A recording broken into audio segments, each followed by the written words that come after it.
I'd like to ask you a question about reincarnation.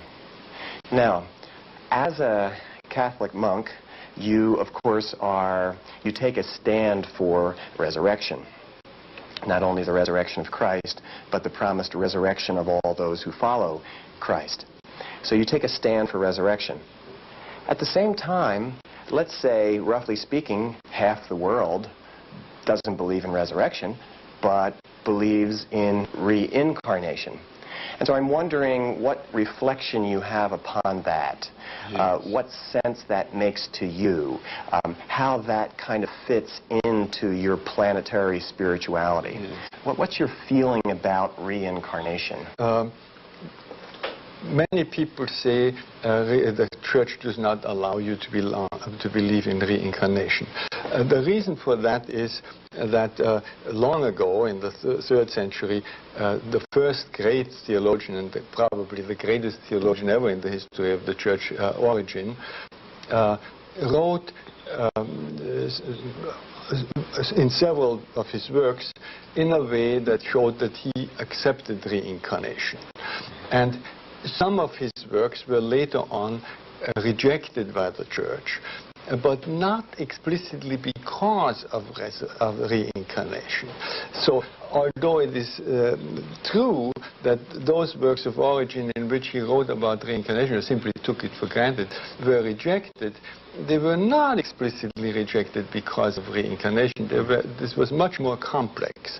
And for my own personal use, I have studied that issue sufficiently to say that when somebody asks me, which often happens after a lecture, so it's a very popular topic, so somebody says, do you believe in reincarnation? Just quote off that. The simplest for me is to say, yes, I do, because I'm a Roman Catholic, and our name for it is purgatory, but we haven't developed it very much. So I'm hearing two things. I'm hearing that from Karl Rahner's standpoint, it might be a bit premature to equate purgatory with reincarnation, and yet on the other hand, there is certainly a fertile possibility there with regard to that kind of parallel. Right, and equating is, of course, not exactly what I would suggest either. It is just the area of concern, because the area of concern behind purgatory is what happens to a person who is basically on the right track, but has not found fulfillment. You cannot say that this life really led to fulfillment. So this life is over, fulfillment is not yet here. Will this person have a chance to find fulfillment? Purgatory says yes.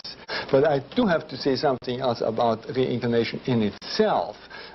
And that is that I have had the great privilege of studying this question with Samdong Tulku Rinpoche, who is the head of the Institute for Higher Tibetan Studies in Sarnath in India.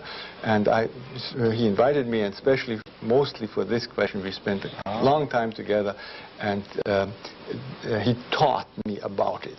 And while he was teaching me the authentic Tibetan understanding of reincarnation, I could understand it all, and I could see very clearly that it was perfectly compatible with Christian teaching. It was just on another track. It was a whole different philosophy behind it and so forth. But there was no point of incompatibility. What it is almost incompatible with is what we find about incarnation here in our bookstores. The Tibetan teaching of reincarnation doesn't fit here.